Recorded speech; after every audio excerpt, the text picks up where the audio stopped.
All right, senior year.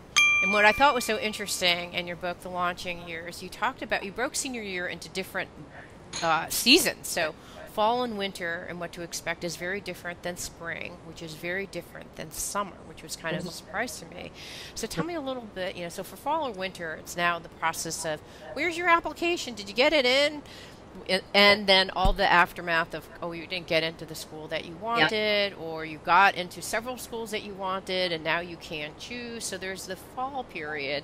So what's happened? I mean, that's what's happening logistically on that side, Right. but what's happening emotionally and Yeah. socially to that kid at that point? Right. Well, we can talk about the college apps a little separately, but basically I call the fall flurry. Hmm. It's a thrash. It's just a thrash.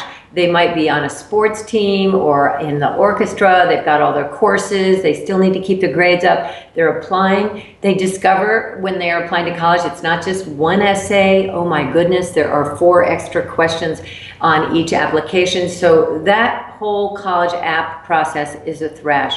And we can talk about the specifics, but we just want to be as parents, you just want to be the support staff for that.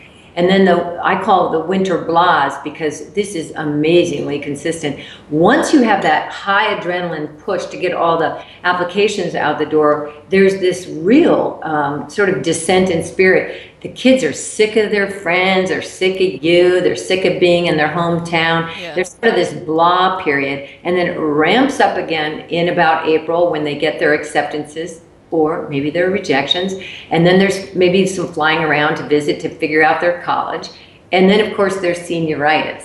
So, and the spring flings, as I call them. So it's a real roller coaster. And because we're their parents, we go on that Yeah. roller coaster with them. And the Yes. more we can expect the normalcy of things like what I call the power surges, that in the spring there's a lot more risk taking, and the senior slump, that the minute they get those apps in, the grades go down. So the more that people expect that as normal, even in really healthy, high functioning kids, the better they're going to do, because they won't think, what's wrong with my kid or what's wrong with me. Right, right. And I think that that's so important because just normalizing it, like you said, they'll be at your house till 25, and that's the majority, that's typical, and that's market research. I go, okay.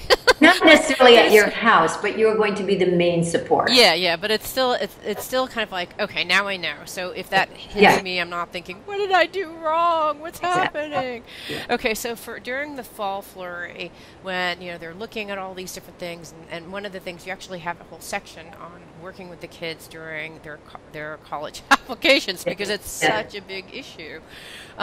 And you said that you're supposed to be, you described it as being support staff. What does it mean to be a good support staff during that time? Because I don't think most parents are. Well, first of all, I think it really is the minority of teenagers that will be 100% self-governors on the whole app process. It really is the minority. They usually have obsessive compulsive characteristics that take them right through it. Then there's the next group, and they could be really very competent, high functioning normally, but all of a sudden they have a case of procrastination. And I guarantee you, if that's what's happening, that is partly due to the launch anxiety that maybe they can't even articulate. It's just free flowing anxiety about everything and my future and my peers and my status and everything. So even those kids may need a timeline. Now, you may be lucky enough to be in a small school that has a college counselor that can run this whole thing for you. And then that relationship, that individual can make deadlines for the college essay and so forth with your teenager. Lucky you. Right. Now, you may be in a large high school and the poor college counselor has 500. So in that case, 2 things. You may have the kind of relationship with your teenager where you can do that with your teenager, that you can make deals, I'll do this and you can do that, and here are deadlines, and then there might be a couple meltdowns and you have to renegotiate. But, that might be, you, the parent. Now, if there's anybody else in your family system or network that can do that, like a family friend, a sibling of yours, an aunt, uncle, that can be good, because kids will automatically regress more, if you know what I mean by regression, Yes. with their parent. They'll get whiny, they'll get obstreperous, they'll be, again, procrastinators, where if it's Aunt Linda or it's the neighbor Brian, they'll want to kind of put on their, best, hat and come through for them. So, Yeah. depending on your relationship, you might be able to edit their essay, but usually that is really pretty dicey. So Yeah.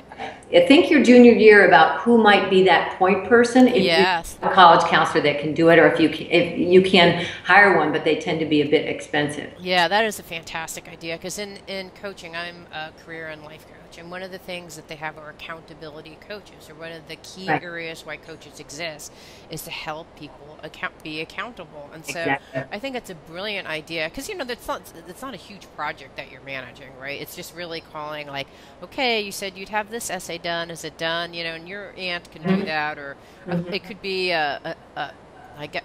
I think an aunt is a great idea, an aunt or an uncle, or someone Right. who's just really kind of on top of that project Right. management stuff. Right. What a brilliant, I love that idea.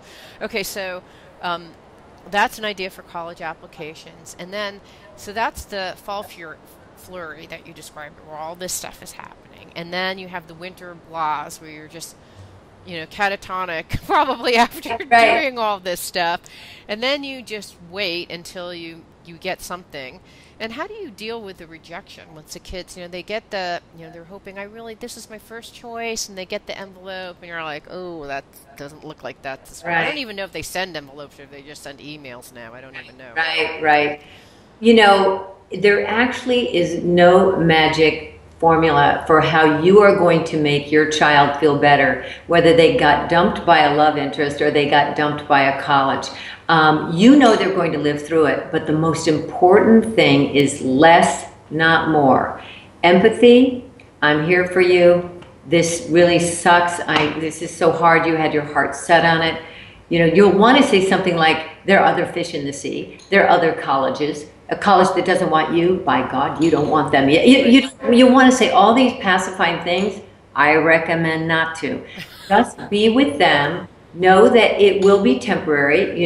A spike in anxiety, a spike in deep grief over a thin envelope or that particular email will rise and fall. So you just want to be in the sidecar with them through that. You can say, do you want to talk? Often they'll say no. Then you'll say, do you want to watch a movie or have some of my chocolate chip cookies? And then take it from there. But, they'll move through it. They have lots of peers that have been rejected from schools as well. But I really recommend against, here's the bright side, you'll live through it, or anything that could sound diminishing. Yeah. Well, it's almost, when my dad died a long time ago, when people come over and say, oh, they would never say, oh, it's going to be okay. I know. It's good that your dad died. Oh, you got so much time to spend time. They don't say those things because they kind of know that it's not appropriate. And so if someone's experiencing tremendous loss, all that kind of pasting a smiley face on stuff is probably not helpful. But as parents, it's like you see them in pain, and it's so hard. But I think it's so hard, but it's great advice. Yeah, that's why chicken noodle soup. Yeah, exactly. Chocolate chip cookies. I love that. Okay, so then once you get into the college, it's deciding. And actually, you have a really powerful story about a guy deciding with his daughter what school. No, son. Right. I don't know what it was in real life, but there was a son who was struggling between going to an Ivy League school, I presume that his dad went to, and his dad was pushing for, or the school to do arts, which specialized in arts, and that was kind of a less prestigious school, and the kid wanted to go to the less prestigious school. The dad was trying to get, and it's a trick. In that story, it was so challenging because ultimately the parents are paying for whatever, and then you have all these aspirations for your kids.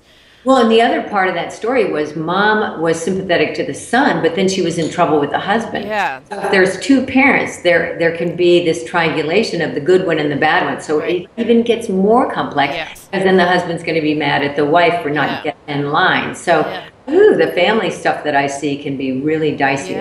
Yeah. So, and in that particular case, it was examining the father's baggage, so to speak, and his emotional baggage was, hey, if I hadn't gotten an Ivy League, he's African American. He's like, if I hadn't gotten this, Ivy League education, I wouldn't have been respected and got to where I'm at right now. And Hmm. I'm worried that, Right. I'm not giving that to you when you could, and I was like, oh my God, I this is just know. so hard.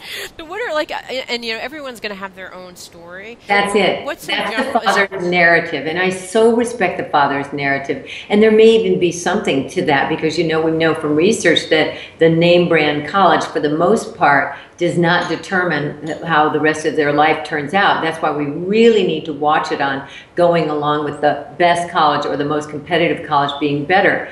But for low income African American young people that may have connections for life and opportunity, it may actually be worth it. So that one is even more high. yeah. However, I love to quote Colin Powell when he was advising Bush, determining whether he was going to go into Iraq, and he said, "You invade, you own it." So I say this to parents all the time. You invade the college selection of your child and you own it. And parents immediately understand that if that child goes to a college that he or she does not want to go to, everything that goes wrong or all the misery that might go along with depression, all the effort that goes into transferring is on your head. So as much as we think we might know what's best for our teenager, we need a little bit of humility. And we need to know we might be right, but are we effective? I mean, we might think we're right, but how are we going to effectively, if you can't sort of say, let's look at the pros and cons, and the young person, the kid says, yeah, I sort of see it, I'm going to look at it again. If you don't see any entry for that, then you're going to be in an adversarial relationship and lose by definition. Yeah, that's a really good point. So even though you may have all the wonderful points and your kids heard them, if it doesn't hit their radar for whatever reason. For whatever But reason. the problem is that it may hit their radar, 5 years when, later when they're trying to get a job and they can't because they decided to study, art and go, God, I should have listened to my dad.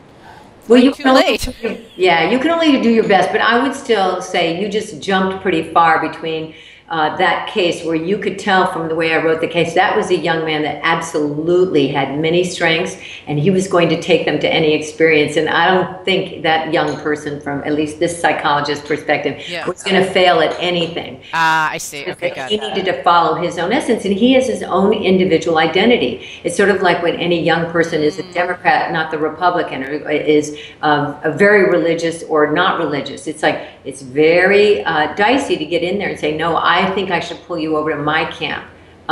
Be like me. So that's what individuation and identity formation is all about. I'm not you, Dad. It's a new time. It's not your time. It's my time. So even though there some friction and some really deep conversations are probably warranted, most parents know when they're overstepping and the kid is starting to leave the conversation psychologically and mentally, and maybe even starting to damage the relationship. And I think that what you brought out was that kid was going to succeed regardless, and so. And that's the thing that you can't really tell. I mean, the kid in the story, and you're like, that kid's going to be fine regardless of where they go. But when I'm reading this, I'm like, what? So what? So he's going to the board school. Right. But Well, see, and I'm in this equation too when I'm doing the counseling. One of the hardships I have is keeping my mouth shut when some young person might want to take out, $200,000 worth of loans just to go to the brand school. And then I see these young people I see them over the years and what happens. And they may have had the thought that they're going to go to law school or med school, but then they get out and they have to work a couple years because most graduate departments prefer a little experience, but then they have to start paying their loans, and that going with the name brand might have impeded they're actually going as far as they might in life. So see, all of a sudden, wow. brand school with a lot of debt, has more complications to it Right. than it may look like it does at first glance. Yeah. No, I actually have a client that has that same kind of story, and she describes her situation as almost being imprisoned. Like she can't make certain choices because Exactly. she has to do whatever choice will bring in the most money so she can pay off her debt. And that's just it's like this. It is like a big burden on her that she carries Absolutely. around all the time. Had she not done that, Exactly.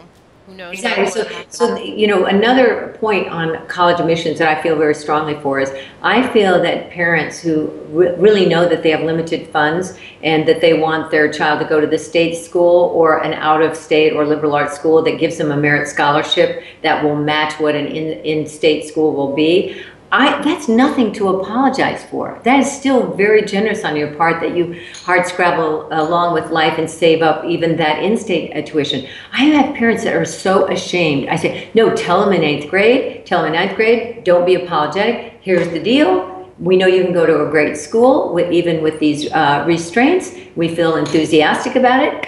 Go team. Right. And then the other parents that don't even tell them that until the senior year, and it's a huge drama. Yeah. And there's so much shame associated. And it's almost like being ashamed that no, I'm not going to buy you, a Porsche. I'm only going to buy you a Subaru. And I'm going, hey, it's what you do. It's what you do with the Subaru, and the journey you travel, and the engaged experiences that you have on the journey with the Subaru. It's not about the Porsche.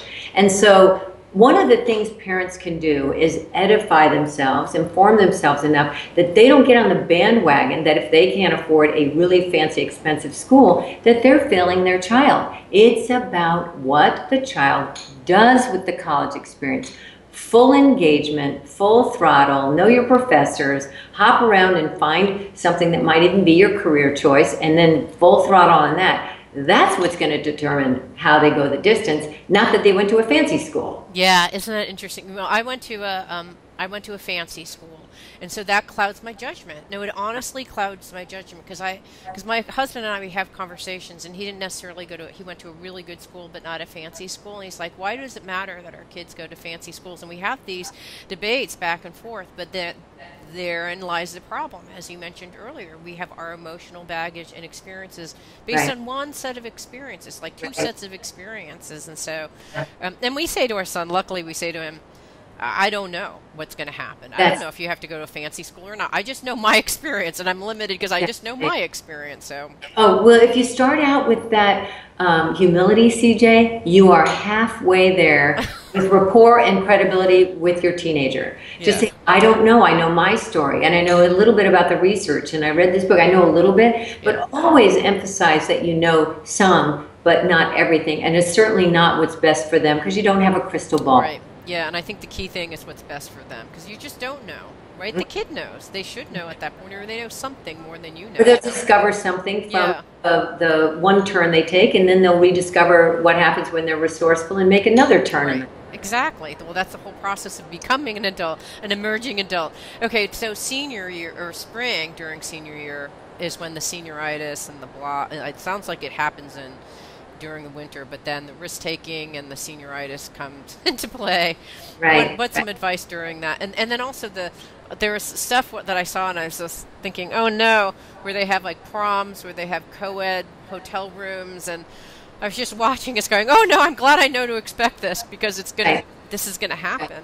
Right. Well, let's take one of those things at a time. First of all, the funny thing about senioritis is every parent says the same thing. It's sort of like drive carefully or, make good grades. When we say, those schools are going to look at your grades in the spring quarter. It's not over just because you turn in the application. We all say the same thing. Right. Don't underperform. But unless they really flunk out, they're not going to rescind an application unless there's been a felony or some really big breach of character. So, and if they're flunking out, they probably have a mental health problem or a drug problem. It's much more serious than they didn't keep their grades up. And that's really not senioritis. That's truly a clinical problem that is another kettle of fish. But most kids will start to play around a little bit with not worrying about making A+ anymore because they're tired of that and the application is in.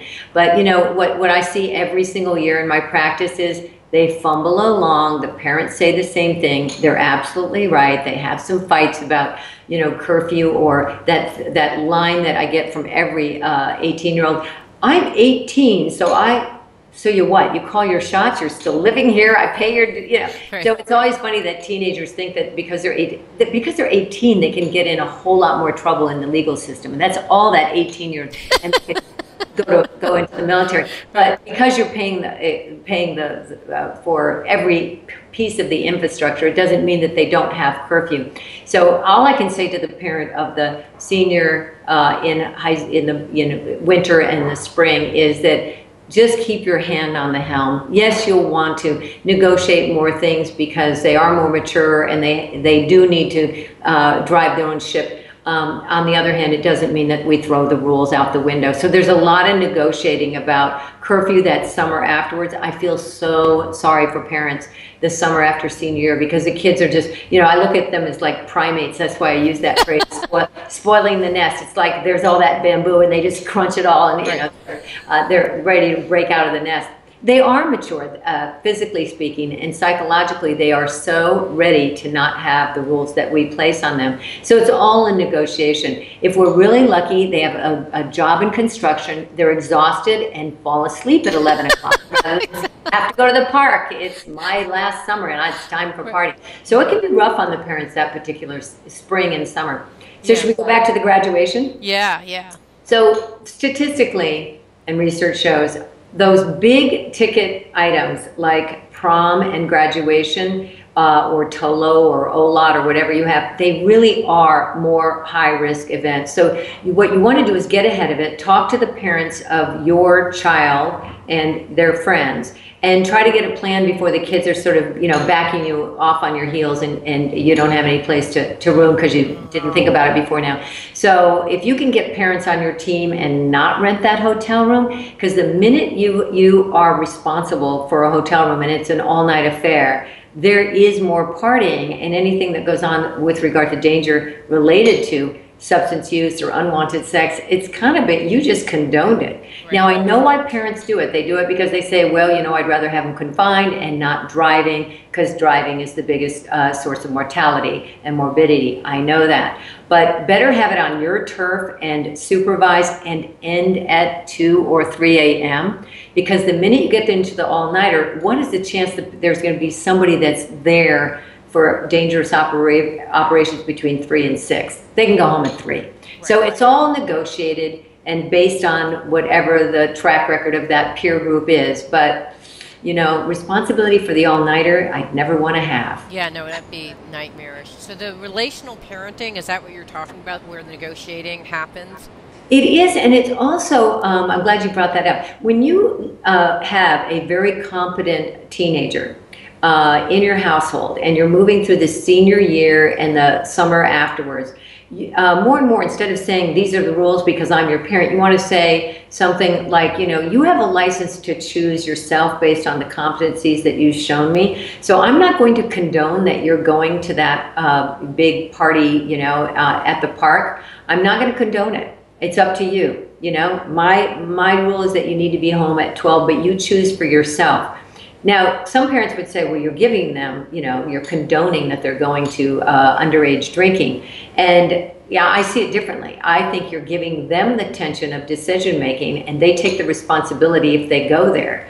On the other hand, you're acknowledging that they're highly competent and they probably have been through lots of situations socially, sophomore, junior, senior year, and now it's just put your own head on and think clearly. And you're really starting to talk about decision making and harm reduction and things we talk about, like you might not abstain from alcohol, but how do you actually use a substance responsibly, right? Because and then you say it's up to you. Relational is like, I know in our relationship that I want the pressure to be on you.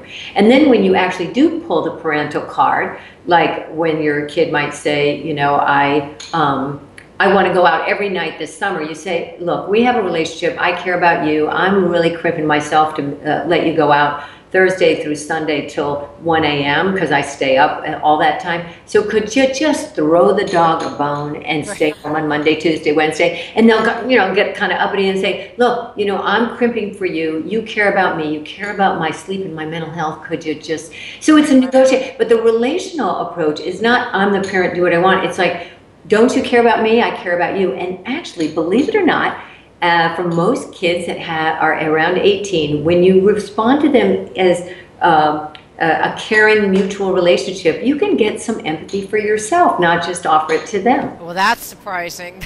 That's actually fantastic. Okay, got it. So it's, and if in It's less controlling. yeah, and if you know, and a lot of times, a lot of parents are used to kind of an authoritative, kind of like here are the rules, follow these rules, or you know, some punishment is, and some edict is going to come down, and you'll be heavily punished. I would imagine that that kind of parenting during that time is disastrous, or can it work? Right. Well, no, I mean, in terms of parenting style research, we talk about authoritarian parenting. I give the order, you go do it. Right. And on the other end is permissive or neglectful, where it's laissez-faire and the kids run themselves.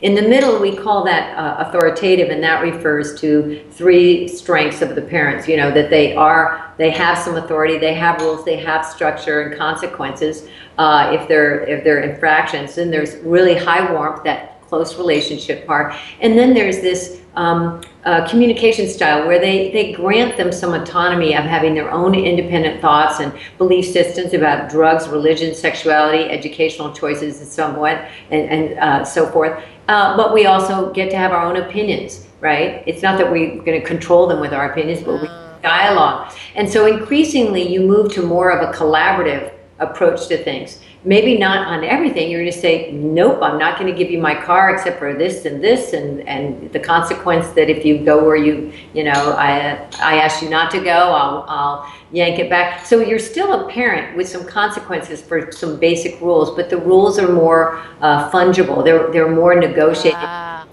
If you have a very competent kid. Right. If you have another kind of kid that's high risk taker, novelty seeker, you'll probably want to be a more conservative parent. Okay, there was authoritative, there was permissive, and what was the one that was more strict? Authoritarian. Authoritarian versus authoritative. Okay, got it. I see the difference. And the authoritarian and the permissive are actually equally problematic. When there's been research that followed families with 4-year-old, 5-year-olds, all the way up to 18, there is no question but the authoritative approach is the more optimal, and probably because it's nice and in the middle. It's moderate. There's a strong connection between the parent and child, a lot of warmth. There's some rules and structures. We know that the kids need that. And then there's this other area that we give them lots of room for independent thoughts and feelings, because they're becoming their own independent self. If they say, I hate you, you don't say, oh, I'm going to punish you for that. You say, right now you are really mad at me. I get it. Actually kids stop getting that extreme in their emotions by the end of high school, which is nice, but we don't try to control those feelings. Right. We got to pick our battles, and we want to pick the ones about decent rules in the family more than that they said, I hate you. Right, yeah. And I think that's really interesting, because I think we've been parenting an authoritative model our whole lives. I don't know if it's like something that kind of comes like all of a sudden. But I can see that during those, so what you're saying is the outliers on both sides are problematic. Yes, exactly. Interesting. Okay, that's the first time I've ever heard that. But it makes sense based on what I've observed, sadly. Okay. It means so much to me that you're listening to the show. I would love your support in any way by giving me comments below, or to subscribe to the show, or share the show with friends. Thank you again for your support. Love and blessings.